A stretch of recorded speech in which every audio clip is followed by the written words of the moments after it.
त्रिपाठी जी और मेरे साथियों, मैं जातिगत आरक्षण का विरोध 10 साल से कर रहा हूं और मैं सूरत से चलाकर बीकानेर की धरती पे आया हूं। हालांकि मैं बीकानेर का ही केंद्र सरकार है मेरा। बीकानेर में मेरे को ये आस नहीं थी कि इतनी भीड़ होगी। दोस्तों, मैं ज्यादा कुछ नहीं कहूंगा, लेकिन इतना जरूर कहूंगा कि ये राजपूत ब्राह्मण बड़ियों की धरती पे इतनी भीड़ बहुत कम भीड़ है। दोस्तों, जातिगत आरक्षण का विरोध करने के लिए इतनी भीड़ से काम नहीं चलेगा। मेरे प्यारे मित्रों, जागना पड़ेगा दोस्तों। और मेरा एक डायलॉग है, जागो श्रोणो जागो, नहीं तो मिटा दिए जाओगे। तो दोस्तों, अभी सुखदेव सिंह जी गोगा मेडी पधार रहे हैं थोड़ी देर में, और राणा साहब शायद 5 मिनट में यहाँ आ रहे हैं। मैं धन्यवाद देता हूँ आप लोगों का कि आप लोग यहाँ पधारे। जय हिंद, जय भारत। बहुत बहुत शुक्रिया। दीप निष्ठा का जले तो आंधियां बाधक नहीं होती, वो मन में लगन तो मजबूरियां बाधक नहीं होती। हारते हो जिनको खुद पर विश्वास नहीं होता, हौसला रख के चलो तो दूरियां बाधक नहीं होती। एक बार पुनः मैं अतिथि देवो भव की परंपरा का निर्वहन करने के निमित्त मेरा निवेदन रहेगा अंजू राजे से कि आप शिप्रा चक्रवर्ती जी का माल्यार्पण कर स्वागत करेंगे। आप सभी की जोरदार तालियों के साथ अंजू राजे जी। सदन से मेरी गुजारिश की तालियों की गड़गड़ाहट जारी रहे।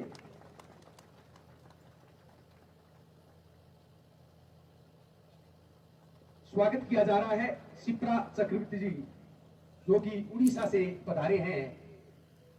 मेरा निवेदन रहेगा कि आज के इस कार्यक्रम में विशिष्ट अतिथि के रूप में विराजमान श्रीमान शशि भूषण जी त्रिपाठी साहब से कि आप भी अपने उद्बोधन से कृतार्थ करें। श्रीमान शशि भूषण जी त्रिपाठी साहब।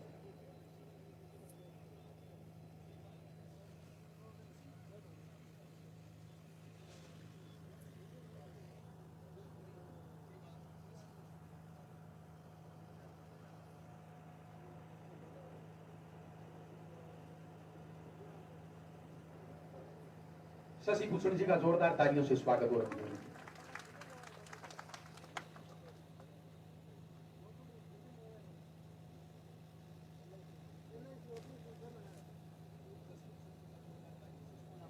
इससे पहले कि मैं अपनी कुछ बात, अपने विचारों को आपके सामने रखने का प्रयास करूं, मैं चाहता हूं कि जिस देश में हम लोग रहते हैं, जिस राष्ट्र के प्रति हम अपनी कृतज्ञता को व्यक्त करते हैं, एक बार उस राष्ट्र का नमन कर लें। वंदे वंदे वंदे वंदे, भारत माता की, भारत माता की, भारत माता की। इस सभा में विराजमान मेरे देश की युवा शक्तियों, देश के बुद्धिजीवियों, हमारे बुजुर्गों और उपस्थित समस्त सम्मानित नागरिकों, मैं इसके पहले कि अपनी कुछ बातों को आपके सामने रखूं, अपने विचारों को मैं आपके सामने रखूं, मैं राजस्थान की इस पवित्र भूमि बीकानेर को नमन और वंदन करता हूं। नमन और वंदन इसलिए करता हूं कि वो प्रदेश है, कि वो स्थान है जहां से शौर्य और वीरता की कहानी पूरे विश्व में सुनाई जाती है। जहां के रणबांकुरे और जहां की वीरांगनाएं इस देश के सम्मान और इस देश की अस्मिता को बचाने के लिए अपने प्राणों की आहुति जो है वो अपने प्राणों की आहुति देते हैं, ऐसे वीरांगनाओं और ऐसे रणबांकुरों की धरती बीकानेर में मैं अपने आप को कृतज्ञ व्यक्त करता हूँ। ये गौरव का विषय है, ये मेरे लिए खुशी का विषय है कि मैं बहराइच जैसे एक छोटे से जनपद उत्तर प्रदेश में जनपद है बहराइच, मैं उस छोटे से जनपद बहराइच से चलकर राजस्थान की इस पवित्र भूमि बीकानेर में आया हूँ, ये मेरा सौभाग्य है। और इसके साथ साथ मैं संकल्प क्रांति न्यास को, जिसका मैं राष्ट्रीय महासचिव हूं, और ये संकल्प क्रांति न्यास जो पूरे उत्तर प्रदेश में जाति पर आधारित आरक्षण की व्यवस्था और SC/ST एक्ट में हुए संशोधन विधेयक के विरोध में एक राष्ट्रीय स्तर का आंदोलन चला रहा है। मैं संकल्प क्रांति न्यास को कोटि कोटि धन्यवाद देता हूं कि संकल्प क्रांति न्यास ने राजस्थान की इस वीर धरती पर, इस वीर नगरी में अपने आप को रिप्रेजेंट करने का गौरव प्राप्त किया है। अब मैं अपनी बातों को शुरू करता हूं।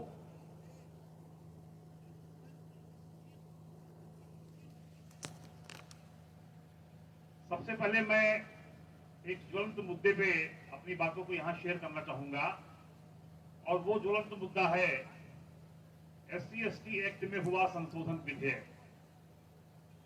मित्रों, मेरी युवा शक्तियों और मेरे साथियों और यहां पर उपस्थित जन समुदाय, जहां तक मेरी आवाज पहुंच रही है और जहां तक मैं लोगों को देख रहा हूं, मैं वहां तक अपनी इस बात को पहुंचाना चाहता हूं कि SC/ST एक्ट में सुप्रीम कोर्ट ने, माननीय उच्चतम न्यायालय ने 20 मार्च 2018 को समाज की सामाजिक समानता को ध्यान में रखते हुए, समाज की नैसर्गिक न्याय को ध्यान में रखते हुए एक ऐतिहासिक फैसला दिया था। और वो ऐतिहासिक फैसला ये था कि SC/ST एक्ट में अगर अब कोई FIR होती है तो उस FIR की पहले सत्यता की जांच होगी, और सत्यता की जांच होने के बाद अगर अपराधी अपराध करता हुआ पाया गया तो उसको SC/ST एक्ट की धाराओं में सजा होगी।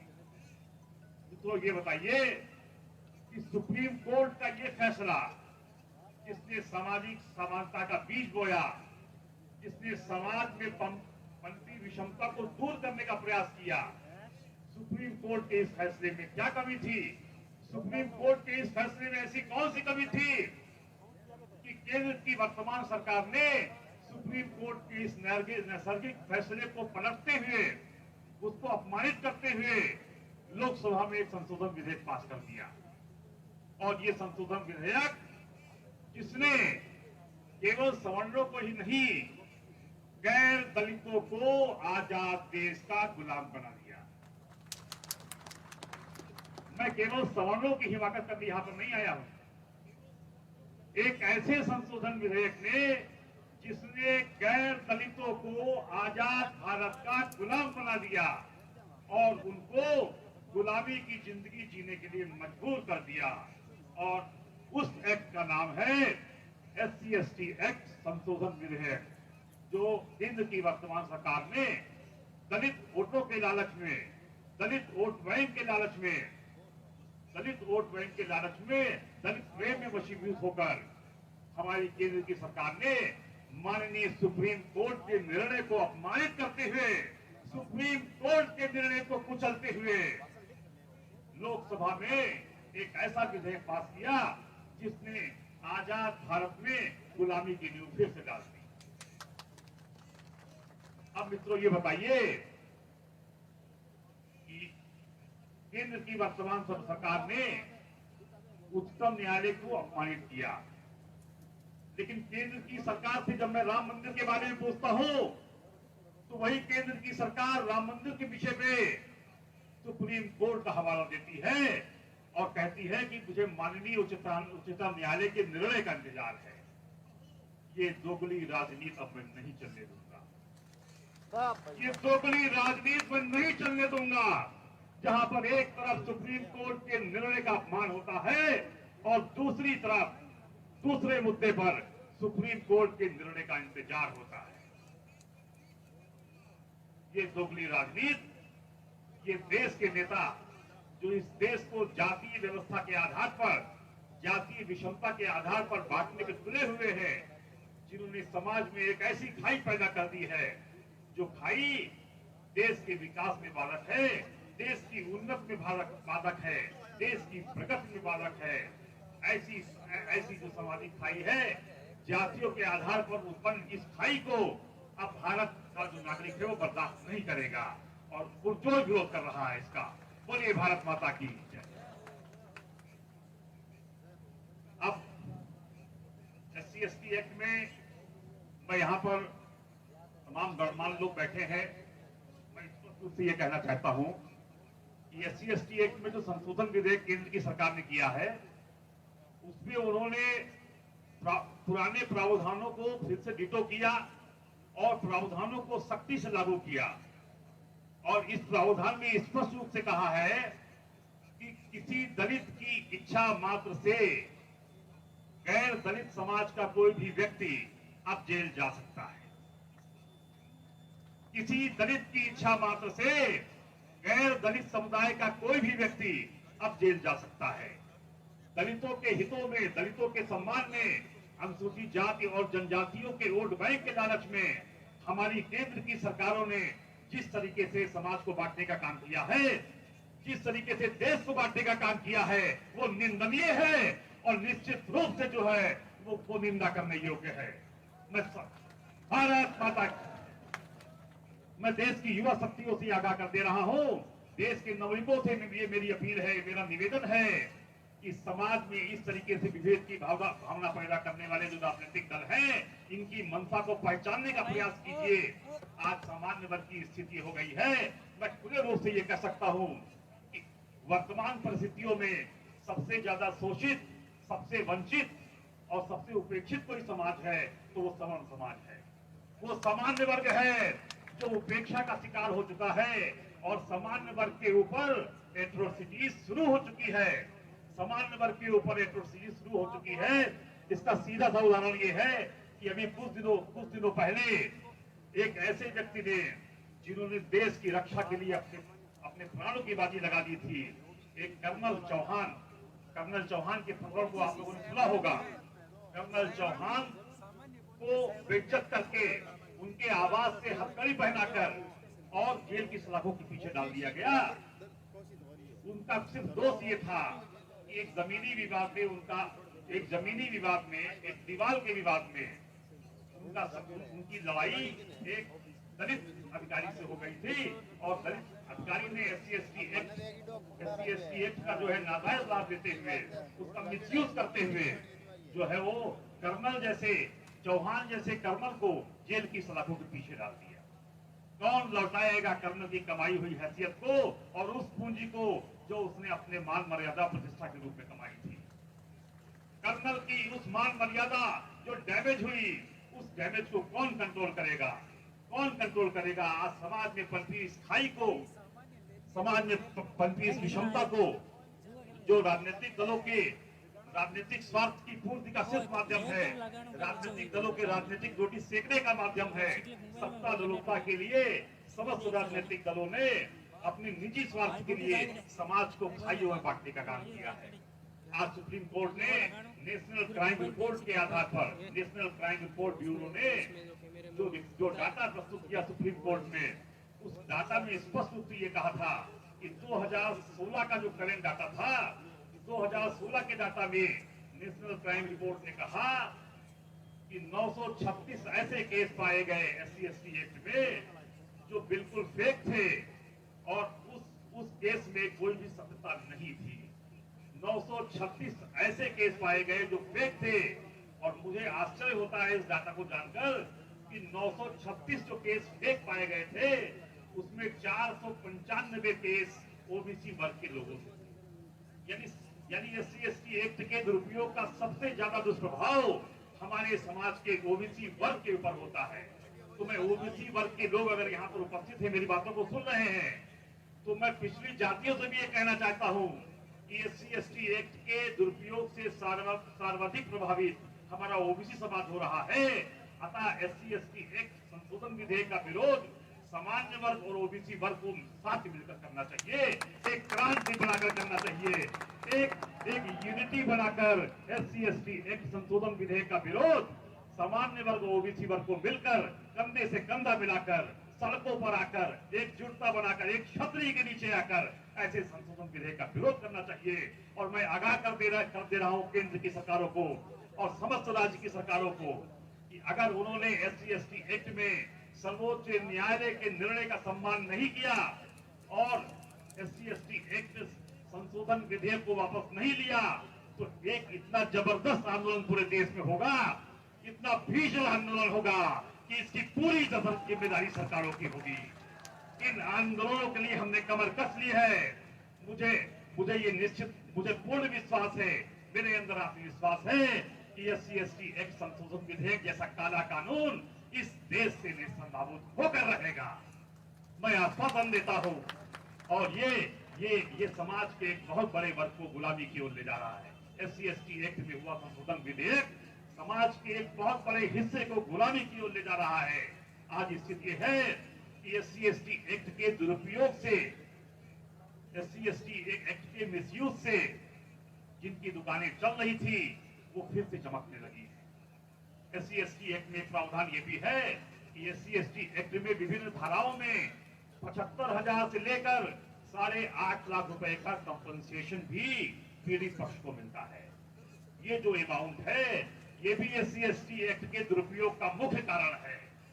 75,000 रुपए से लेकर और 7.5 लाख रुपए के बीच में कंपनसेशन गवर्नमेंट देती है और ये कंपनसेशन सामान्य वर्ग और ओबीसी वर्ग के द्वारा जमा कराए गए टैक्स से दिया जाता है। दुखद विषय ये है कि ये कंपनसेशन सामान्य और ओबीसी वर्ग के द्वारा दिए गए टैक्स से दिया जाता है और उन्हीं के द्वारा दिए गए टैक्स से उन्हीं को जेल के अंदर डाल दिया जाता है। ये दुख का विषय है, ये चिंता का विषय है, बहुत गंभीर विषय है। इसको समझने का प्रयास कीजिए। आज स्थिति यह है कि SC/ST एक्ट में ओबीसी वर्ग जितना प्रभावित हो रहा है, हमको डेली प्रतिदिन मेरे पास तकरीबन आधा दर्जन, कभी 1 दर्जन, कभी 1 दर्जन से मोर देन 1 दर्जन इंफॉर्मेशन आती है कि यहाँ पर SC/ST एक्ट का दुरुपयोग हुआ है और एक सामान्य वर्ग को या ओबीसी वर्ग को हैरेस किया गया है। SC/ST एक्ट में जरा सी बात होती है, जरा सी बात हुई आपसे अगर किसी अनुसूचित जाति की जरा सी गहमा-गहमी हो गई तो उसने जो है वो अलग-अलग धाराओं में आपको नामजद कर दिया। और सबसे ज्यादा दुर्भाग्यपूर्ण विषय ये है कि SC/ST एक्ट में SC/ST एक्ट तो चलेगा ही, इंडियन पैनल कोड की धाराएं भी साथ में चलती हैं और निश्चित रूप से डबल धाराएं आपके शोषण के लिए पर्याप्त है। तो ऐसे शोषण का विरोध करना है। एकजुट होकर बोलिए कि मुझे SC/ST एक्ट में हुए संशोधन विधेयक का विरोध करना है और किसी भी परिस्थितियों में SC/ST एक्ट में हुआ संशोधन विधेयक हमको मंजूर नहीं है, हमको मंजूर नहीं है, हमको मंजूर नहीं है। SC/ST एक्ट में हुआ संशोधन विधेयक का हम पुरजोर विरोध करते हैं और राष्ट्रीय स्तर पर विरोध करते हैं। बोलिए भारत माता की, भारत माता की, वंदे वंदे। अब हम आते हैं जातीय आरक्षण के मुद्दे पर। जातीय आरक्षण में आने से, इस मुद्दे पे आने से पहले मैं एक बात कहना चाहूंगा कि भारत की वर्तमान केंद्रीय सरकार, मैं किसी राजनीतिक पार्टी की बुराई करने यहाँ पर नहीं आया हूँ, ना मैं राजनीतिक व्यक्ति हूँ और न कोई राजनीतिक महत्वाकांक्षा मेरे पास है। मैं सिर्फ इतना जानता हूँ कि इन विषयों पर समस्त राजनीतिक दलों का DNA एक होता है। समस्त राजनीतिक दलों का जो DNA है वो एक होता है। सब एक ही सिक्के के पहलू हैं, इसको समझने का प्रयास कीजिए।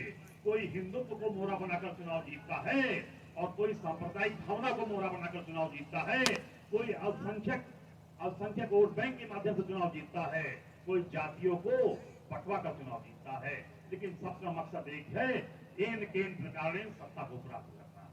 माध्यम कुछ भी हो सकता है, सत्ता को प्राप्त करने का माध्यम अलग अलग हो सकता है, लेकिन सबकी सोच एक है और वो है किसी तरीके से सत्ता लोलुपता को बनाए रखना। और सत्ता लोलुपता को बनाए रखने के चक्कर में इन नेताओं ने, देश के नेताओं ने, देश की सरकारों ने देश को खोखला कर दिया है। जातीय आरक्षण देश के लिए अभिशाप है।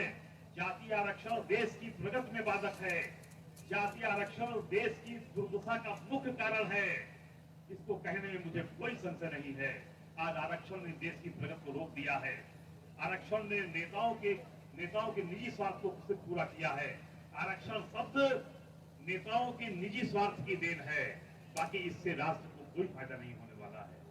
आरक्षण से ये नेता राजनीति करते हैं और जरूरत है अब राष्ट्र नीति की। तो मैं SC/ST एक्ट के विषय पे मैं आरक्षण के संबंध में मैं एक बहुत ही टेक्निकल इंफॉर्मेशन आपको दे रहा हूं कि जब 1950 में आरक्षण लागू हुआ तो अंबेडकर जी ने आरक्षण संविधान के प्रावधान में अनुच्छेद 334 को भी डाला और उन्होंने ये कहा कि 10 वर्षों के अंदर जो 334 अनुच्छेद है, जो अनुसूचित जाति और जनजातियों को राजनीतिक आरक्षण का अधिकार देता है, प्रावधान देता है, ये 10 वर्षों में समाप्त हो जाएगा। 1950 में लागू हुआ आरक्षण, राजनीतिक आरक्षण, ये 1960 में समाप्त होना था। लेकिन वोट बैंक के लालच में राजनीतिक महत्वाकांक्षा को पूरा करने के लिए समस्त राजनीतिक दलों ने एक एक करके आर्टिकल 334 में 6 संशोधन कर दिए और जो आरक्षण 1960 में खत्म होना था वो सत्ता लोलुपता के चक्कर में 1960 से चलता हुआ 2018 तक चला आएगा। आज आरक्षण 68 वर्ष पुराना हो चुका है। जब कोई चीज इतनी पुरानी हो जाती है, किसी व्यक्ति को जैसे शराब की लत लग गई हो तो वो जल्दी छूटती नहीं है। इसी तरीके से आरक्षण भोगियों को भी आरक्षण की लत लग चुकी है। ये नशा आरक्षण भोगियों के अंदर जा चुका है और वो इसी नशे की वजह से आरक्षण रूपी इस वोट को जो है देश से नहीं समाप्त करना चाहते हैं। आज पूरा देश आरक्षण की चपेट में है। क्या आरक्षण पीढ़ी दर पीढ़ी चलने की व्यवस्था है? नहीं, आरक्षण पीढ़ी दर पीढ़ी चलने की व्यवस्था नहीं है।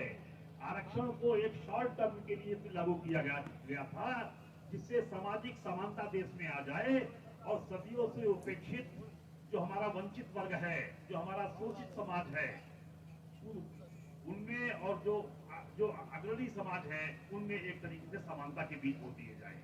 लेकिन धीरे धीरे जिस आरक्षण को सामाजिक समानता के लिए लागू किया गया था, उसी आरक्षण ने समाज में विभेद की भावना पैदा कर दी और पूरा समाज कई टुकड़ों में बंट गया। पूरी जातियां असंख्य टुकड़ों में बंट गई और अगर पूरी जातियों में विभाजन और पूरी जातियों में अगर जो है वो वैमनस्यता का बीज बोया गया तो उसकी देन है आरक्षण, उसकी देन है जाति आरक्षण, जाति व्यवस्था पर आधारित आरक्षण की व्यवस्था। और जाति प्रथा पर आधारित आरक्षण की व्यवस्था को इस देश से मुक्त कराना है। अगर राष्ट्र के गौरव को बचाना है, राष्ट्र के स्वाभिमान को बचाना है, राष्ट्र को प्रगति के रास्ते पर ले जाना है, तो निश्चित रूप से जाति पर आधारित आरक्षण की व्यवस्था को इस देश से मुक्त करना होगा। और इसके लिए हम सभी लोगों को मिलकर संकल्प लेना होगा। जाति पर आधारित आरक्षण की व्यवस्था हमको मान्य नहीं है। आरक्षण सिर्फ गरीबों को, संरक्षण सिर्फ गरीबों को। इस देश में सिर्फ 2 जातियां हैं। अगर वर्तमान परसेप्शन में हम बात करें तो इस देश में सिर्फ 2 जातियां हैं, एक जाति अमीरों की और दूसरी जाति गरीबों की।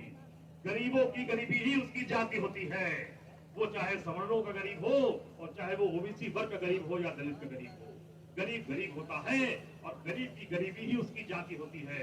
ऐसे गरीबों की गरीबी उन्मूलन का कार्यक्रम होना चाहिए, वो चाहे आरक्षण के रूप में हो और चाहे संरक्षण के रूप में हो। तो आरक्षण का जो लाभ है वो देश के समस्त गरीबों को दे दिया जाए।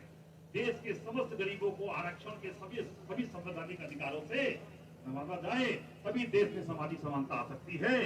वरना स्थिति ये बनी रहेगी कि आज रामविलास पासवान जैसे लोग, मायावती जैसे लोग, अठावले जैसे लोग, उदित राज जैसे लोग और हमारे राष्ट्रपति महामहिम जी जो है वो जो वर्तमान राष्ट्रपति, ऐसे लोग निश्चित रूप से हमेशा दलित बनी रहेंगे, चाहे किसी भी पोस्ट पे पहुंच जाए और चाहे जितना पैसा। आज हजारों करोड़ों की मालकिन मायावती अपने को गर्व से दलित कहती है। हजारों करोड़ों का मालिक रामविलास पासवान अपने को दलित कहता है, अपने को वंचित कहता है, अपने को शोषित कहता है। तो मित्रों हमें ये बताइए फिर दलित और शोषित और वंचित शब्द की वास्तविक परिभाषा क्या होगी? दलित, शोषित या वंचित शब्द की वास्तविक परिभाषा क्या होगी? जिन शब्दों के उन्मूलन का कार्यक्रम सरकारों को करना चाहिए, उन्हीं शब्दों पर सरकारें राजनीति लाइव कौन से नाम से? आज जरूरत है दलित शब्द के उन्मूलन का कार्यक्रम देश में होना चाहिए, वंचित शब्दों के उन्मूलन का कार्यक्रम होना चाहिए, शोषित शब्द के उन्मूलन का कार्यक्रम होना चाहिए। लेकिन ऐसे शब्दों को राजनीतिक पार्टियां पालती हैं, नरिशमेंट करती हैं, उनका पोषण करती हैं, क्योंकि उनकी राजनीति इन्हीं शब्दों पर जिंदा रहती है। वो चाहे दलित हो, वो चाहे शोषित हो, चाहे वंचित हो। आज हमारा देश बहुत ही दुर्भाग्यपूर्ण परिस्थितियों से गुजर रहा है। देश की जो वर्तमान स्थिति है वो निश्चित रूप से निंदनीय है। ग्लोबल स्टेज पे, राष्ट्रीय स्तर पे, वैश्विक स्तर पे देश की बहुत बदनामी हो रही है, और बदनामी का जो मुख्य आधार है वो जाति व्यवस्था पर आधारित आरक्षण है। जाति व्यवस्था पर आधारित आरक्षण है। अब मैं इस समाज, हमारे समाज के जो सामान्य वर्ग के लोग हैं, जो सवर्ण हैं, जो सामान्य वर्ग से बिलोंग करते हैं, मैं उनको कुछ बातें यहाँ कहना चाहता हूँ। इस सामान्य वर्ग निश्चित रूप से आरक्षण की इस प्रणाली के लिए वोट बैंक की राजनीति को दोष दे रहा होगा। जो हमारा सामान्य वर्ग है, निश्चित रूप से वो वोट की राजनीति और नेताओं की जो सत्ता लोलुपता है, हमारा सामान्य वर्ग इन दो विषयों पर उनको दोषी बना रहा होगा। लेकिन मित्रों, मेरी युवा शक्तियों, इस बात को ध्यान से सुनिए। अगर 68 वर्षों से आरक्षण चला रहा है तो इसके लिए न सरकारें जिम्मेदार हैं और न राजनीतिक दल। इसके लिए जिम्मेदार है हमारा ये सामान्य वर्ग। इसको मानना पड़ेगा। हमारे सामान्य वर्ग की उदासीनता की वजह से, हमारे सामान्य वर्ग की निष्क्रियता की वजह से, उनके बिखराव की वजह से आज आरक्षण रूपी कोड 68 वर्षों से इस देश में कंटिन्यू है। 68 वर्षों से इस देश में जारी है।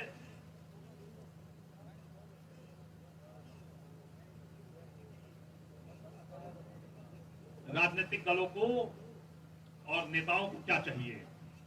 कोई भी राजनीतिक दल बिना वोट बैंक की बैसाखी के सहारे सत्ता की सीढ़ियों तक नहीं पहुंच सकता है। ये बिल्कुल स्पष्ट है। कोई भी राजनीतिक दल या कोई भी राजनीतिक पार्टी बिना वोट बैंक के सहारे सत्ता की सीढ़ियों तक नहीं पहुंच सकता है, और वो वोट बैंक हमारे सामान्य वर्ग के पास है ही नहीं। यही दुखद का विषय है, यही चिंता का विषय है। हमारे सवर्णों के पास सामान्य वर्ग का अपना कोई वोट बैंक नहीं है, तो सरकारें आपकी बातों को क्यों सुने? राजनीतिक दल आपकी बातों को मानने के लिए क्यों मजबूर हो? राजनीतिक दल को वोट चाहिए, और वोट मिलता है वोट बैंक से, और वोट बैंक सवर्णों के पास नहीं है। इसीलिए हमारी सरकारें और राजनीतिक दल ये मजबूर होकर दलितों के फेवर में, दलितों के हित में, दलितों के विषय पर ज्यादा जो है कंसंट्रेट करती हैं, क्योंकि वो जानती हैं कि दलितों का वोट बैंक होता है, और हम इस वोट बैंक को किसी भी स्तर पे नाराज नहीं करना चाहेंगे। क्योंकि अगर दलितों का वोट बैंक नाराज होता है तो निश्चित रूप से हमको सत्ता से हाथ धोना पड़ेगा। आज समय आ गया है, मैं सामान्य वर्ग के लोगों से अपील करता हूं कि अब समय आ गया है, आप एक हो जाइए, एकजुट हो जाइए, अपनी एकता का परिचय दीजिए, और वरना मरने मिटने के लिए तैयार हो जाइए। वक्त आ गया एक होने का, वक्त आ गया अपनी एकता को दिखाने का, अपनी असीम ताकत को दिखाने का।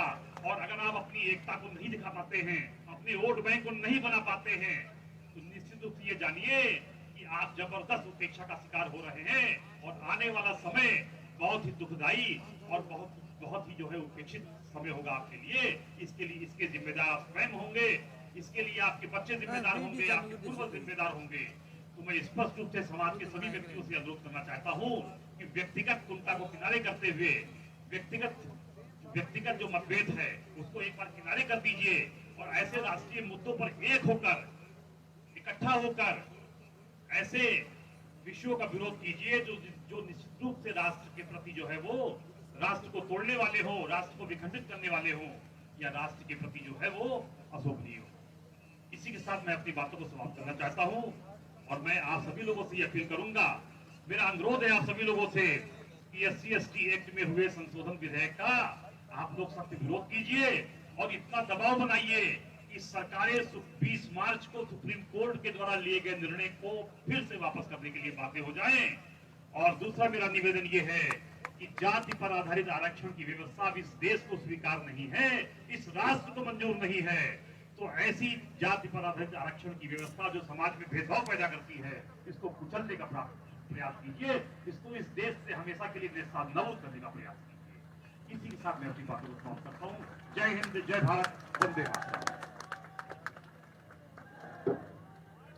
बहुत बहुत शुक्रिया। अभी फरमा रहे थे शशि भूषण जी त्रिपाठी साहब, एक बार जोरदार तालियों से हम इनका सम्मान करें।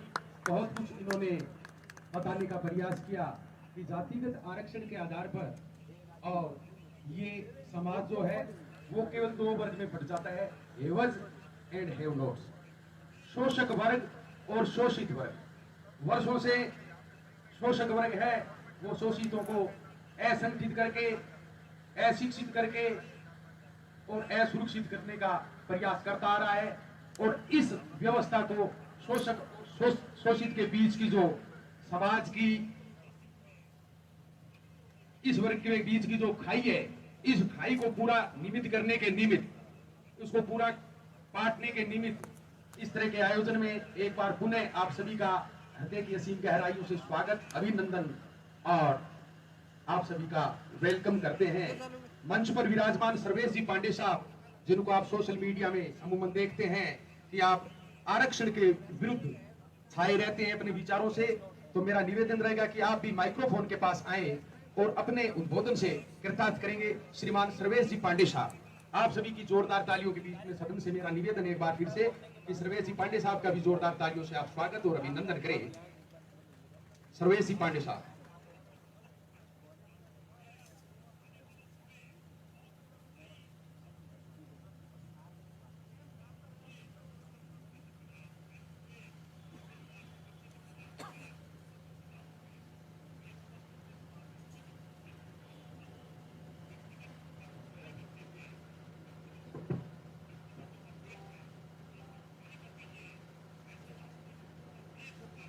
नमस्कार मित्रों, माफी चाहता हूँ इनके विचार, लेकिन सबसे पहले मैं बताना चाहता हूँ कि मेरे साथ में जो एक युवा शख्सियत खड़ी है, ये मेरे जैसे ही एक बहुत ही आरक्षण पीड़ित युवा है।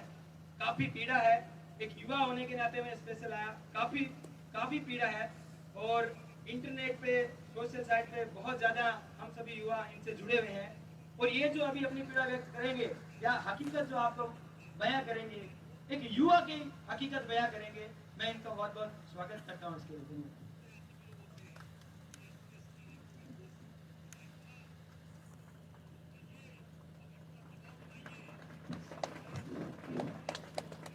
सर्वप्रथम मां सरस्वती की मैं वंदना करता हूं और वीर भूमि राजस्थान के पावन धरती पर यहाँ पर उपस्थित मुझसे सभी माननीय सम्मानीय अतिथिगणों का, यहाँ पर आए बुद्धिजीवियों का, युवाओं का मैं सादर वंदन करता हूं, अभिनंदन करता हूं, सत्सम्मान करता हूं।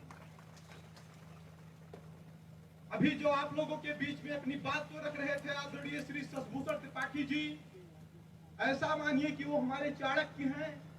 उन्होंने हमेशा समय समय पर हमारा मार्गदर्शन करते रहे हैं और हमेशा सही राह दिखाते रहे हैं। इसलिए मैं उनको बहुत ही सादर प्रणाम करना चाहता हूं हृदय की गहराइयों से। आप जो मित्रगण वहां पर खड़े हुए हैं, आप लोगों से मेरा निवेदन है कि इधर आकर बैठ जाइए, क्योंकि जब मान सम्मान स्वाभिमान की बात हो तो 1 घंटा क्या 2 घंटा क्या, हमें एक साल खड़ा रहना पड़े तो खड़ा रहना चाहिए। क्योंकि आज ये समय है जागने की, उठकर खड़ा होने की और खड़े होकर लड़ने की। अगर आज आप नहीं लड़ पाए तो आपका अस्तित्व मिटा दिया जाएगा, आपका नामो निशान मिटा दिया जाएगा। आप देख रहे हैं लोग, आप देख रहे हैं, बताया जाता है कि हम आरक्षण का विरोध करेंगे, हम SC/ST एक्ट का विरोध करेंगे तो हिंदुत्व खतरे में आ जाएगा। मैं पूछना चाहूंगा यहाँ पर बैठे बुद्धिजीवियों से, आदिकाल से लेकर अनादिकाल तक हिंदुत्व की रक्षा कौन करता आ रहा है? क्या हिंदुत्व का उपासक आप बाबा साहब अम्बेडकर को मानते हैं, जिनके 22 सूत्रीय लेख में कहीं भी हिंदुत्व का कोई नाम नहीं था? क्या अब हिंदुत्व का चेहरा वो बनेंगे?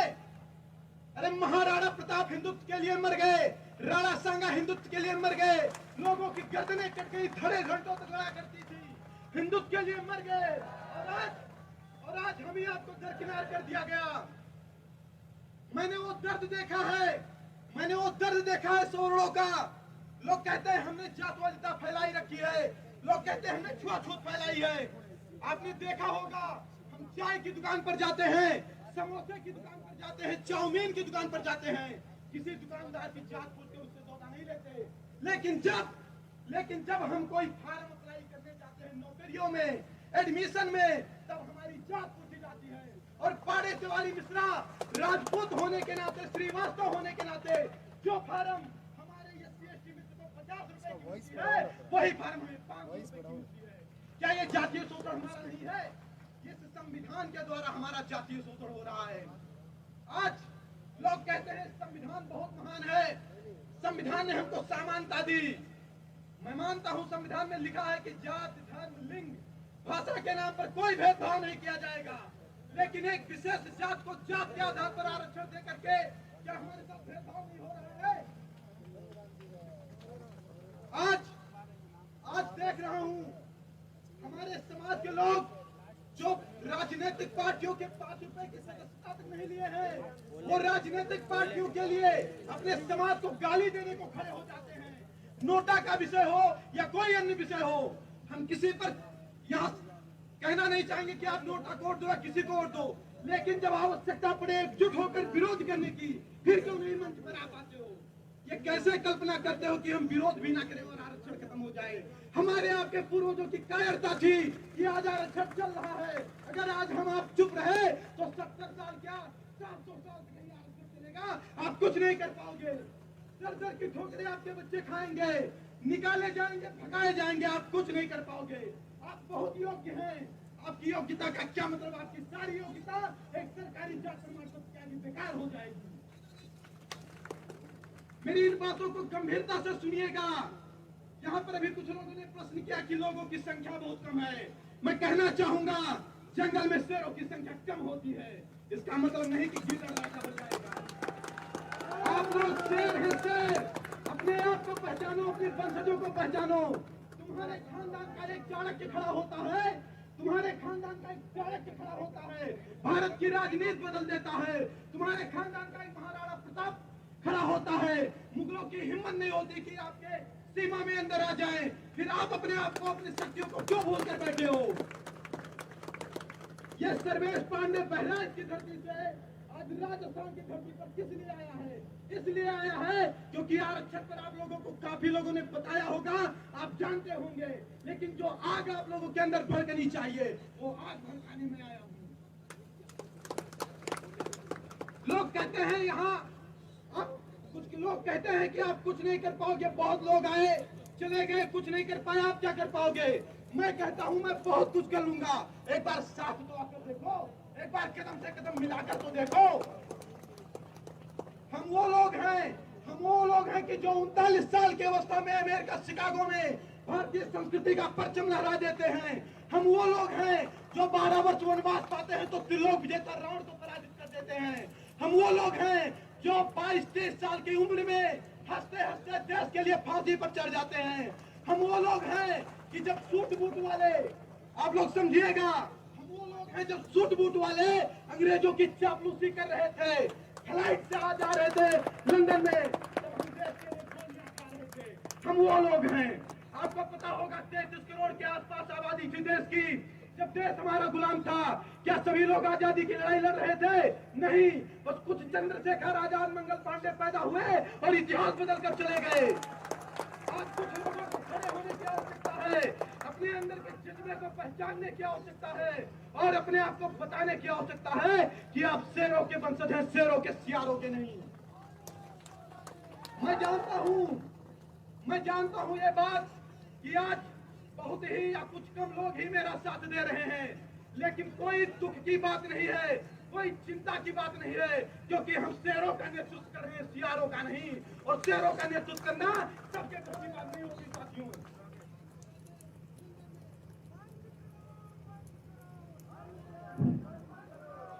हमने देखा है, आपको दिखा देंगे।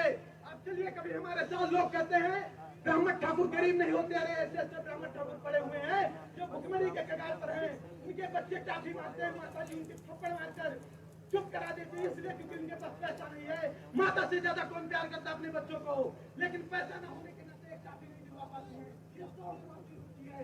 मैं ऐसे लोगों का घर दिखा सकता हूँ जो 2000 पर पूजा करते लोग कहते हैं सारे पंडित सारे क्षत्रिय करोड़पति हो गए, हमारी सारी रियासतें आपने छीन ली, इन लोगों को इन खैरातियों को बांट दिया और बताते हो हम करोड़पति हैं। हम आरक्षण का विरोध ना करें, हम आरक्षण का विरोध ना करें। जो हमारी सारी रियासतें थी आप पुनः हमें वापस कर दीजिए, हमें भीख नहीं चाहिए इस देश में। आप लोग जो लोग सोशल मीडिया से हमसे जुड़े होंगे, हमें जानते होंगे, उनको पता होगा हमने कभी आरक्षण नहीं मांगा है, हमने आरक्षण खत्म करने की बात की है।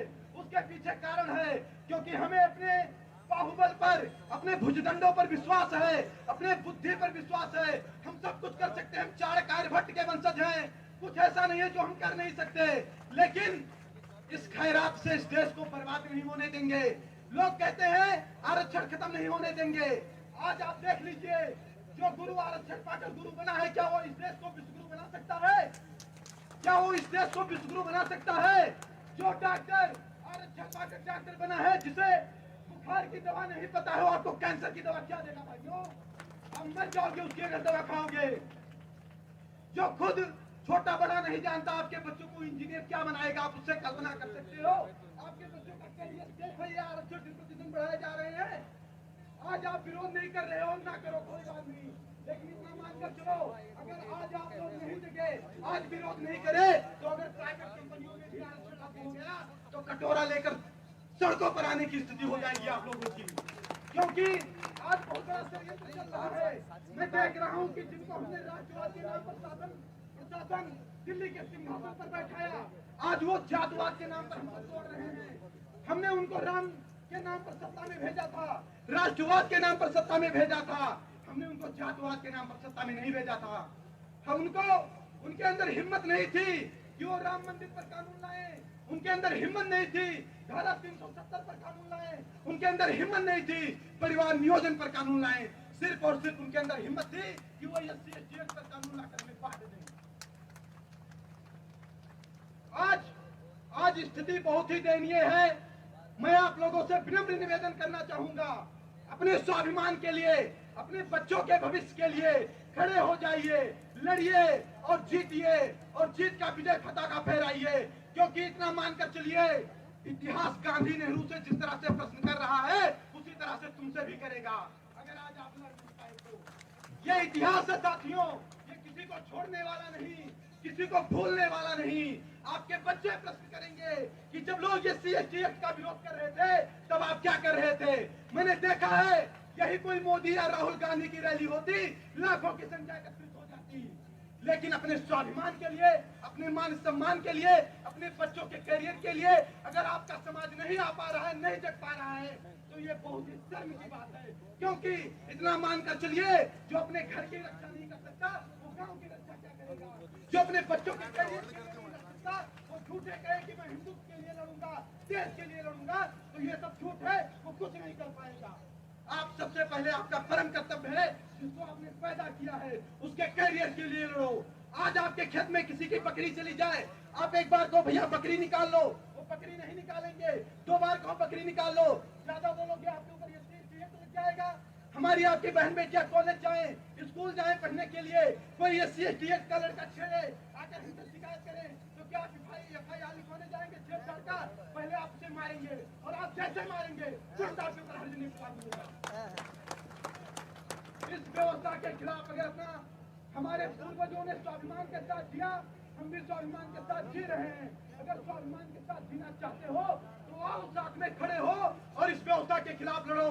क्योंकि इतना मानकर चलो, जिस स्वाभिमान के साथ आप लोग जीते आ रहे हैं, वो स्वाभिमान जिस दिन आपका खत्म हुआ, आप जीते जीते मर जाओगे। क्योंकि बिना स्वाभिमान के आप जिंदा नहीं रह सकते, क्योंकि आप ऐसे प्राणी हैं, ऐसे समाज से आते हैं, आपके पास पैसा हो या ना हो, लेकिन आपके लिए इज्जत बहुत महत्वपूर्ण है। यही मेरा निवेदन है आप लोगों से, और बार बार आग्रह है कि क्रांति का बिगुल फूंकना पड़ेगा। मेरा नाम सर्वेश पांडे है, मैं BA फाइनल ईयर का स्टूडेंट हूँ, पॉलिटिकल साइंस एशियन हिस्ट्री का विद्यार्थी हूँ। मैंने अपना कैरियर दांव पर लगाया, मैंने अपना कैरियर इसलिए दांव पर लगाया कि अगर मेरे कैरियर के शहादत से आने वाली पीढ़ियों का कैरियर बच सके तो मैं शहादत देने के लिए तैयार हूं। हम कॉलेज में गए एडमिशन करवाने, हमारा 10 नंबर ज्यादा था, मेरा एडमिशन नहीं हो पाया क्योंकि मैं पाड़े था। मेरा एडमिशन नहीं हो पाया, मैं पाड़े था, मैं तिवारी था, मैं मिश्रा था, मैं राजपूत था, मैं श्रीवास्तव था, इसलिए मेरा एडमिशन नहीं हो पाया। क्या ये मेरा जातीय शोषण नहीं है? ये हमारा जातीय शोषण है। जात के आधार पर हमारा शोषण हो रहा है। और मैं कहता हूं, मैं ना ही इस देश के उन लोगों को कभी महान बता सकता और ना ही उन लोगों को कभी, ना ही उस किताब को कभी महान बता सकता जिस किताब की वजह से हमारा शोषण होता चला आ रहा है। मैंने देख लिया है कि राजनीति में लोग कहां से कहां गिर जाते हैं, उनकी स्थितियां कहां से कहां चली जाती हैं। भगत सिंह देश के लिए फांसी पर लटक गए, मंगल पांडे गोली खाए, उनकी कहीं जल्दी प्रतिमा आप नहीं पाओगे। पता नहीं कितने अम्बेडकर पार्क बने इस देश में।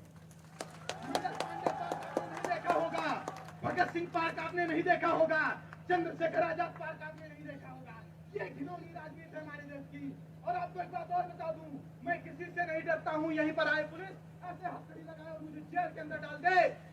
जब देश में आजादी की लड़ाई चल रही थी, मंगल पांडे, चंद्रशेखर आजाद गोलियां खा रहे थे, तब यही बाबा साहेब बिरयानी खा रहे थे और इनको आप लोगों ने महान बता दिया। मैं सबकी आवाज उठाता हूं, मैं चापलूस नहीं हूं, मैं राजनीतिक नहीं हूं, मेरी कुर्सी नहीं छिन जाएगी, मुझे किसी से वोट नहीं मांगना है, सिर्फ और सिर्फ अपने स्वाभिमान, मान सम्मान के लिए लड़ना है। बस बहुत ज्यादा नहीं कहना चाहूंगा, जाते जाते एक बात कहना चाहूंगा। आप लोगों के अंदर क्रांति फूकने आया था। मुझे विश्वास है कि जितने शब्द मैंने यहाँ पर कहे होंगे, उतने शब्दों से आप लोगों के लहू में उबाल आ गया होगा। मुझे ये विश्वास है। जाते जाते एक बात और कहूंगा कि दरिया का रुख हम बदलेंगे, पर्वत को चकनाचूर करेंगे, कोई भी हस्ती कितनी भी हो दबंग अपने आगे झुकने को मजबूर करेंगे। वो ताकत है हमारे अंदर, वो शौर्य है हमारे अंदर, वो बुद्धि और विवेक है हमारे अंदर। आप सभी लोग एक हो जाओ, एक मंच पर आओ और लड़ाई लड़ते हैं अपने स्वाभिमान के लिए। मैंने एक पोस्ट डाली थी फेसबुक पर कि जो खैराती कह रहे हैं कि हम आरक्षण खत्म नहीं करने देंगे, मैं सर्वेश पांडे वादा करता हूं उनकी छाती पर चढ़कर आरक्षण सवर्ण युवाओं की रगों में क्रांति घोल रहा हूं। मैं आरक्षण विरोधी सर्वेश कुमार पांडे बोल रहा हूं। भारत माता की, भारत माता की। इतने तेज से भारत माता की जय बोलिए कि पूरा पंडाल क्या बाहर के लोग भी गूंज जाएं। भारत माता की, भारत माता की। वंदे वंदे।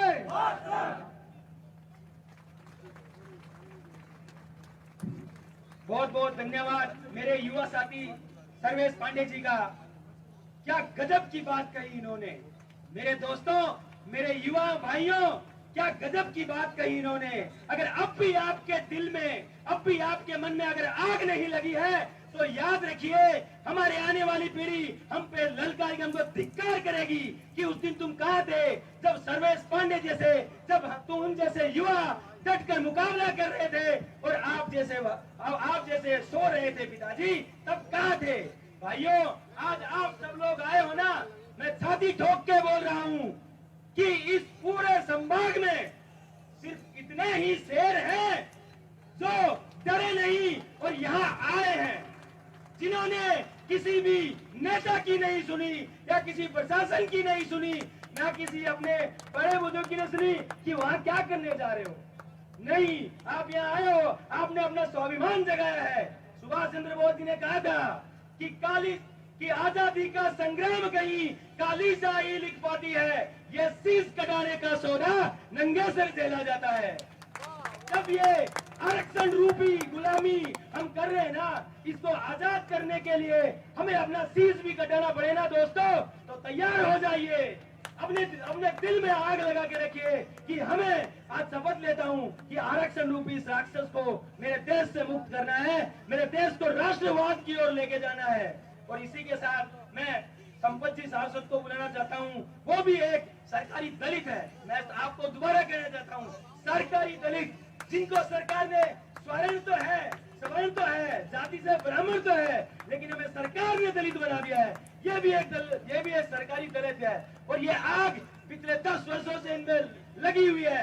इतनी तैयारी कर रहे हैं आयोजन की, इतना इतना खून पसीना बहाते हैं, किलोमीटर हजारों किलोमीटर नहीं देखते हैं, दिन रात नहीं देखते हैं, लेकिन तैयार करते हैं। और हमारा एक ही मानना है, ये आग मेरे सीने से नहीं तो तेरे सीने में सही आग लगनी चाहिए, सिर्फ आग लगनी चाहिए। अगर यहाँ 5 आदमी भी होंगे ना भाई साहब, तो हम लोग आग लगा देंगे। आप तो बहुत संख्याबल में हो और खुशी है। बहुत बहुत शुक्रिया मदन जी का। संपत जी अपना उद्बोधन देंगे, इससे पहले मंच पर विराजमान हमारे अतिथि उमेश कुमार एथिया जी राठौर जो पदासीन हैं पर विराजमान रहे, आपका स्वागत करने के निमित्त मेरा निवेदन रहेगा शिप्रा जी चक्रवर्ती से कि आप इनको पुष्प गुच्छ भेंट करके इनका सम्मान करें, और सदन से मेरी गुजारिश की जोरदार तालियों से आप इनका स्वागत और अभिनंदन करें। ओम बन्ना समिति के आप अध्यक्ष हैं, जन सेवा समिति के आप अध्यक्षा हैं, जोरदार तालियों से हमारे अतिथि का सत्कार करें। साथियों, बीज के खपे बिना विकास नहीं होता, सूरज के तपे बिना प्रकाश नहीं होता, अपना इतिहास बनाना पड़ता है, किसी को बना बनाया इतिहास नहीं मिलता। मेरा निवेदन रहेगा संपत्ति शाश्वत से कि वो माइक्रोफोन के पास आए और अपने उद्बोधन से कृतार्थ करें।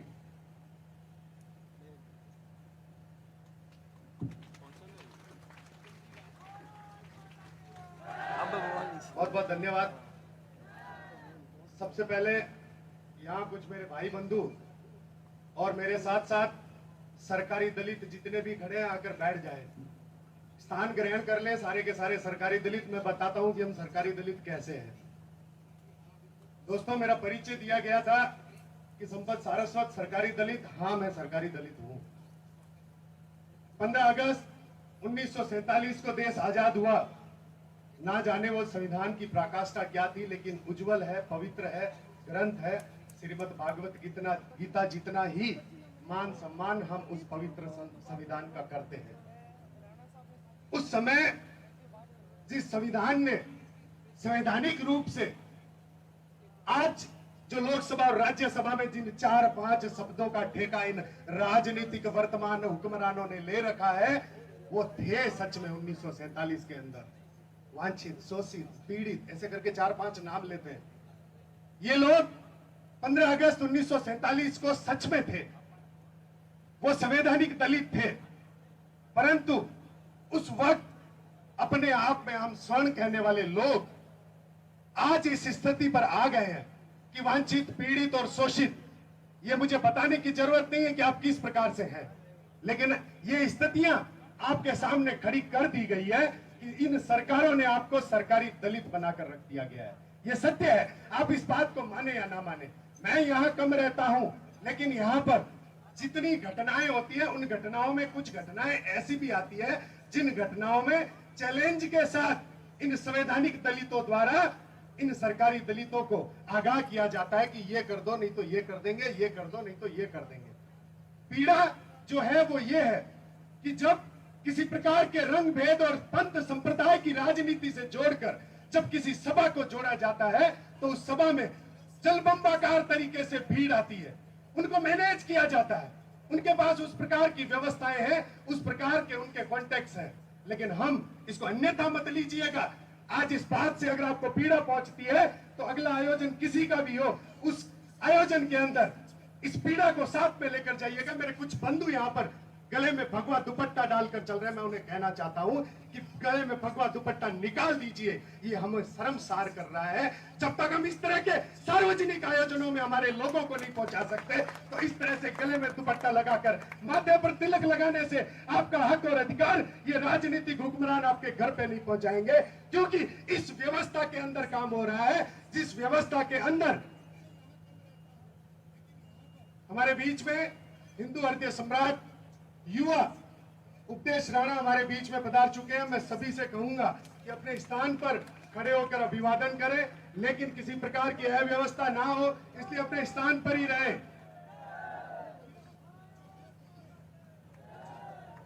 एक ऐसा व्यक्तित्व है जिसको इन सरकारों ने बिल्कुल सरकारी दलित बनाकर रखा है। प्रशासनिक तरीके से जिस व्यक्ति पर शिकंजा कसने की स्थितियां खड़ी की गई है, ऐसा व्यक्तित्व है इन तमाम मुसीबतों को, इन तमाम व्यवस्थाओं को चीरते हुए बीकानेर की धरती छोटी काशी पर हमारे अनुमोदन पर पधारा है। ऐसे व्यक्तित्व का हम सबको सम्मान करना है बंधुओं। मैं चाहता हूं आप जहां भी खड़े हैं वहां से करतल ध्वनि से ऐसे व्यक्तित्व का स्वागत करते हुए तालियों से स्वागत करिए ऐसे हिंदू हृदय सम्राट का।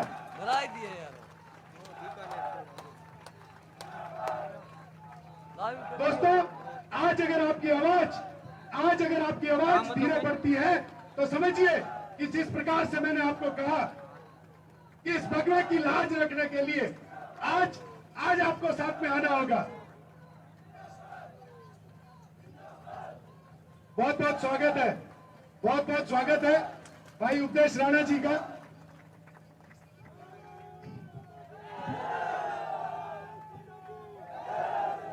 कृपया व्यवस्था बनाए रखें। मैं सभी कार्यकर्ताओं से निवेदन करता हूं कि कृपया करके व्यवस्था बनाए रखें।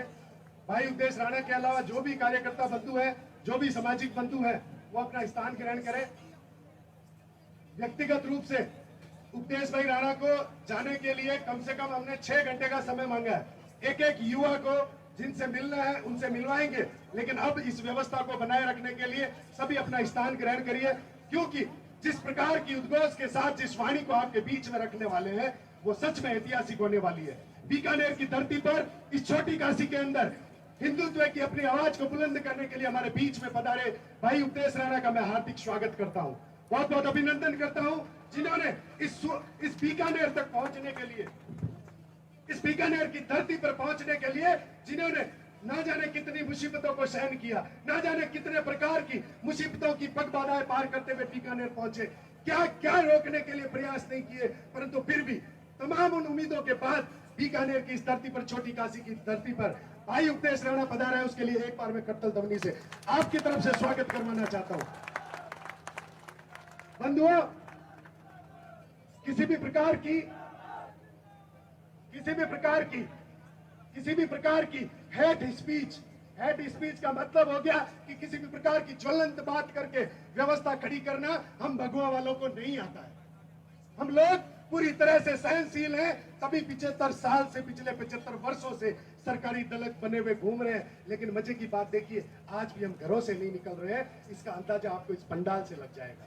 हम आज भी घरों से नहीं निकल रहे हैं। कितनी बड़ी सहन शक्ति है कि हमारे घरों में हमारी योग्यताओं का हनन हो रहा है। आपके सामने आप कल्पना करिएगा, आप किसी परिवार से आते हैं, आपके सामने आपके बच्चों के अच्छे नंबर आने के बाद भी उनको सरकारी नौकरियां नहीं लगती, और आप दिमाग में किस प्रकार की मानसिकता पाल कर बैठे हैं कि सरकारी नौकरियां तो हमारे हक में ही नहीं है।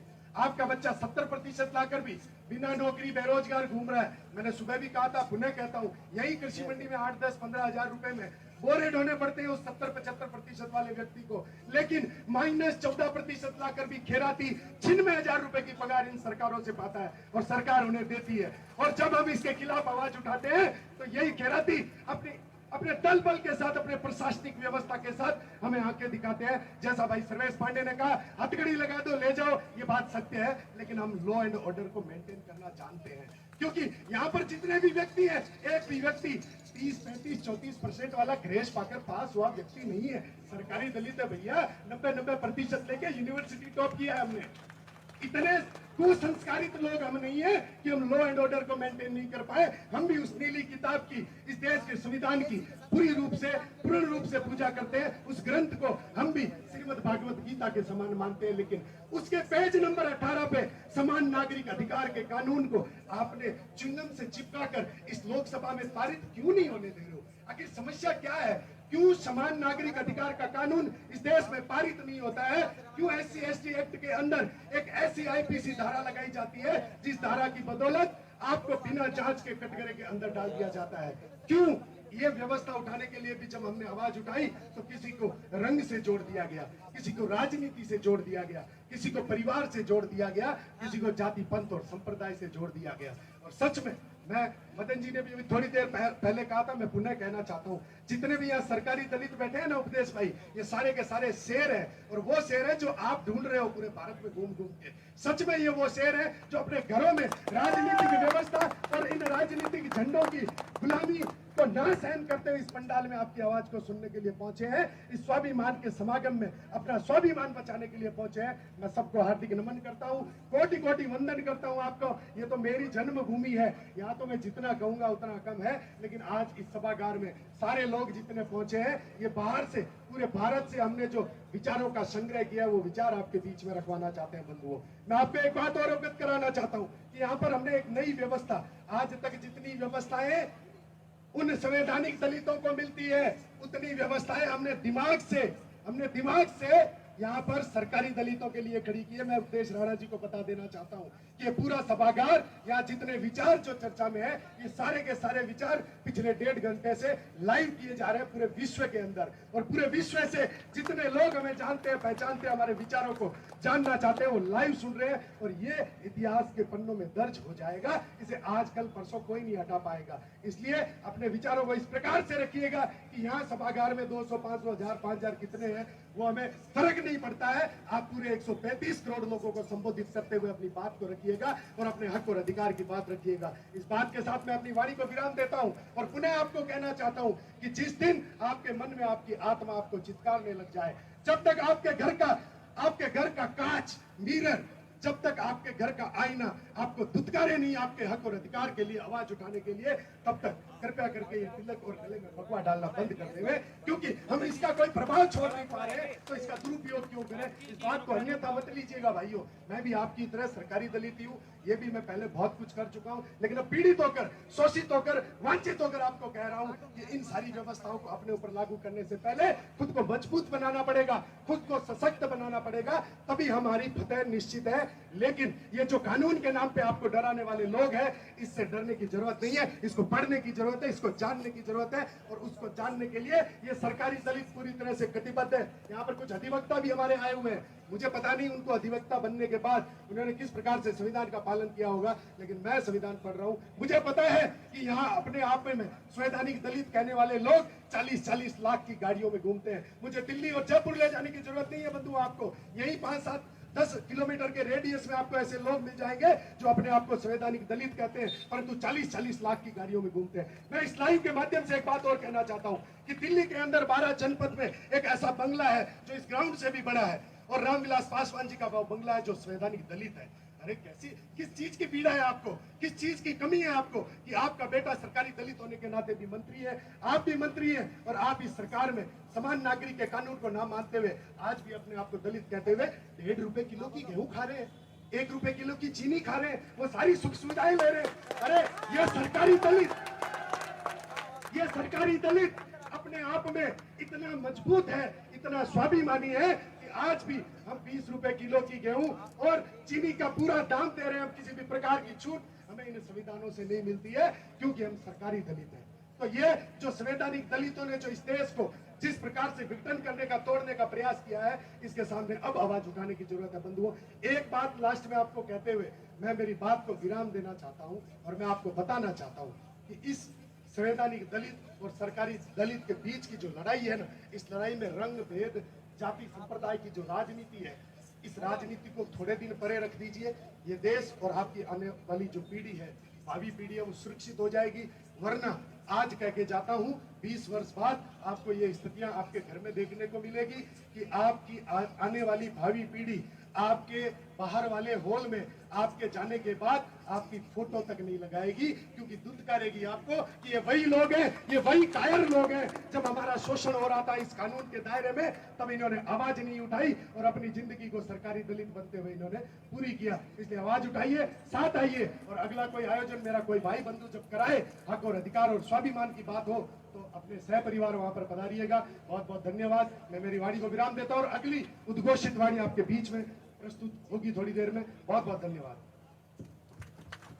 बहुत बहुत शुक्रिया। आप ये भी फरमा रहे थे संपत्ति सारस्वत राष्ट्रीय अध्यक्ष SCL निश्चित रूप से अपने भीतर की भावनाओं को उद्वेलित किया, और आप सभी के जहन में किस तरह के विचार प्रकट हो रहे होंगे, इन बातों को इस मंच के माध्यम से बताने का प्रयास किया। एक बार मंचस्थ अतिथियों का जोरदार तालियों से स्वागत और अभिनंदन करें। उपदेश जी राणा हमारे बीच में विराजमान है, तो इनके स्वागत के लिए मैं चाहूंगा कि हमारे बीच में विराजमान श्रीमान राम प्रताप जी जोशी साहब, आप इनका माल्यार्पण कर स्वागत करेंगे उपदेश जी राणा साहब का। आप सभी की जोरदार तालियों से के साथ उपदेश जी राणा का स्वागत और अभिनंदन किया जा रहा है। इसी क्रम में मेरा निवेदन श्रीमान कन्हैयालाल जी, उपदेश जी राणा का आप स्वागत करेंगे माल्यार्पण के जरिए जोरदार तालियों से। हिंदू जागरण मंच के बहुत बड़े प्रखर वक्ता का इस समय माल्यार्पण के द्वारा सम्मान किया जा रहा है। अतिथि देवो भव की परंपरा का निर्वहन किया जा रहा है। मेरा निवेदन श्रीमान कन्हैयालाल जी से कि आप भी माल्यार्पण कर स्वागत करें। इसी क्रम में मेरा निवेदन श्रीमान गोपी किशन जी ओझा साहब से कि आप भी माल्यार्पण कर इनका स्वागत और अभिनंदन करें। मैं चाहूंगा श्रीमान शिवशंकर जी ओझा साहब, पूरे प्रोग्राम में आपका अहम रोल रहा है, महती भूमिका रही, आप मंच की ओर आगे बढ़े और राणा साहब का माल्यार्पण कर आप स्वागत और अभिनंदन करेंगे। इसी क्रम में मैं निवेदन करना चाहूंगा यहाँ पर विराजमान श्रीमान भंवरलाल जी जोशी साहब, आप भी मंच की ओर आगे बढ़े और राणा साहब का माल्यार्पण कर स्वागत और अभिनंदन करें। और सदन से एक बार मेरी फिर से गुजारिश कि आप जोरदार तालियों से वातावरण को संजीदा बना दें। जो भरा नहीं वह भावों से बहती उसमें रसधार नहीं, वो हृदय नहीं वो पत्थर है जिसमें स्वदेश का प्यार नहीं। एक बार मैं फिर से कहना चाहूंगा कि रणरोनु तो रणबंका ने वीर पुरुष को रण का न्योता दिया जाता है। रणरोनु तो रणबंका ने कायशु बात बने कोनी, थाली तो घर घर में बाजे, सैन आया सिंह जरे कोनी।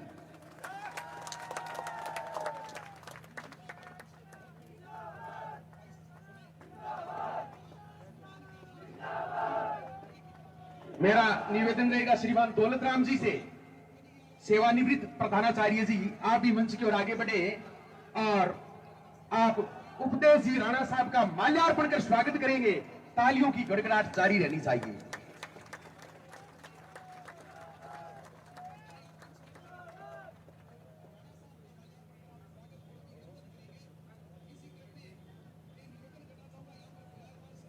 दौलत राम जी सारस्वत, सेवानिवृत्त प्रधानाचार्य, इस समय सम्मानित कर रहे उपदेश जी राणा को माल्यार्पण कर निसंदेह अतिथि देवो भव की परंपरा का निर्वहन कर रहा है। ये हमारे भारतवर्ष की गौरवशाली परंपरा है। विनोद जी शर्मा, जहां कहीं मेरी आवाज सुन रहे हैं, आप भी मंच की ओर आगे बढ़े।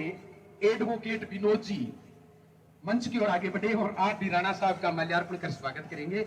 और इसके बाद आपका उद्बोधन रहेगा कि आप भी अपने विचार शेयर करेंगे, अपने विचारों से कृतार्थ करेंगे।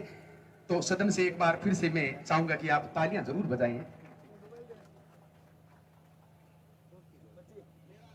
राधे श्याम जी सारस्वा पातली सर मंच की ओर आगे बढ़े। राणा साहब का माल्यार्पण कर स्वागत करेंगे श्रीमान राधे श्याम जी।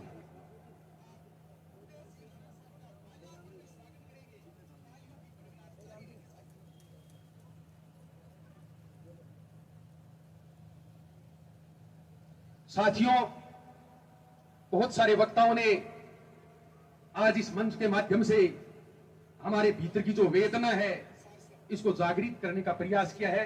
मैं आप सभी का भी धन्यवाद ज्ञापित करना चाहूंगा कि आप भी दूर दराज से चल करके और इस पांडाल के तले आए और एक इस विचारधारा के साथ जुड़ने का प्रयास किया है। इसके लिए मैं मंच की ओर से तहे दिल से आप सभी का हार्दिक स्वागत और अभिनंदन करता हूं।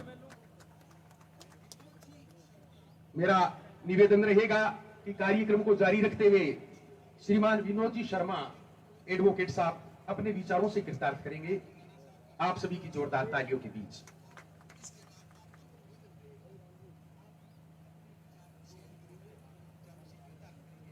सम्मानित मंच और सम्मानित प्रांगण, मेरे बड़े भाइयों बहनों,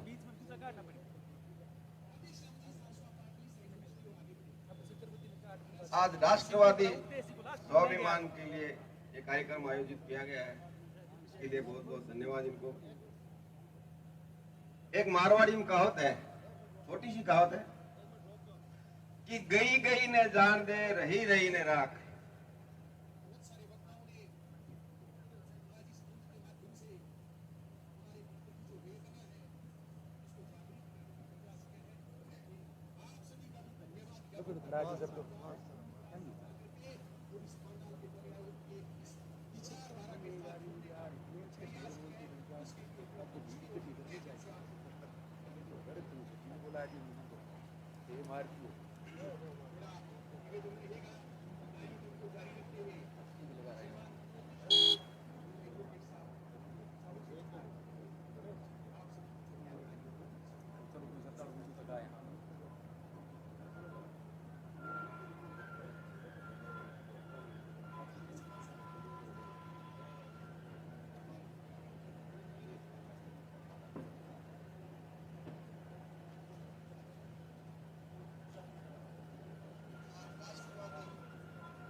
पत्रकार बंधु राणा साहब का इंटरव्यू ले रहे थे।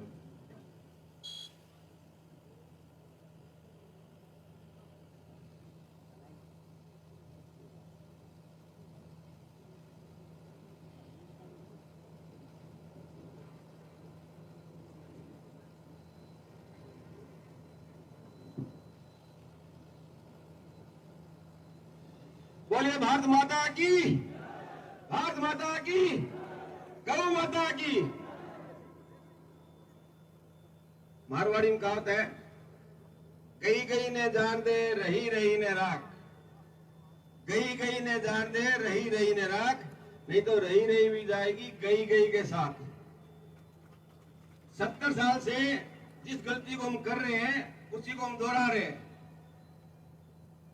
मुझे इस SC ST का जो एक्ट का प्रस्ताव पारित हुआ तो इस पर इतना दुख नहीं हुआ जितना दुख इसलिए हुआ कि जो MP हमारे जो सवर्ण समाज के थे वो वहां क्या कर रहे थे, वो बोलने की उनकी हिम्मत नहीं है, तो फिर उनको रहना का जीवन जो स्वाभिमान अपना नहीं बता सकता उसको MP रहने का क्या अधिकार है।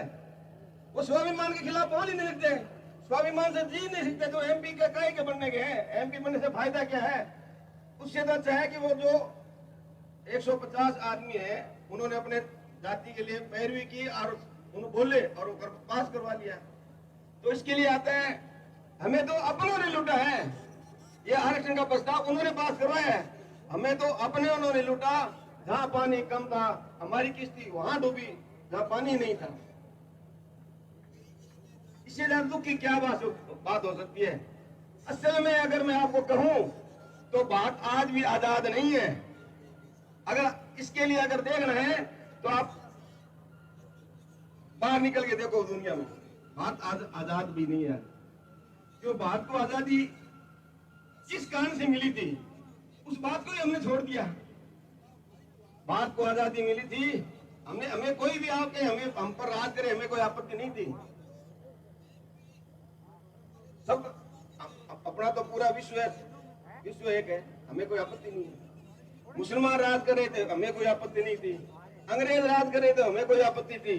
आपत्ति तब हुई जब गौ माता के खाल से उसके मांस से बनाया हुआ खोल जब मंगल पांडे ने बताया कि इसमें क्या है, तब याद आजादी हुई। विरोध हमारा तब हुआ कि गौ माता की खाल का जो कारतूस के ऊपर कवर लगाया वो मुंह से खोलना पड़ता है, तब आजादी चालू हुई। आजादी की लड़ाई वहां से चालू हुई। और महात्मा गांधी को यह पूछा कि आजादी जरूरी है या गौ हत्या बंद करनी जरूरी है। बोले पहले आजादी से पहले गौ हत्या बंद होनी चाहिए। तो गौ हत्या बंद नहीं तो आजादी हुई कहां अपनी।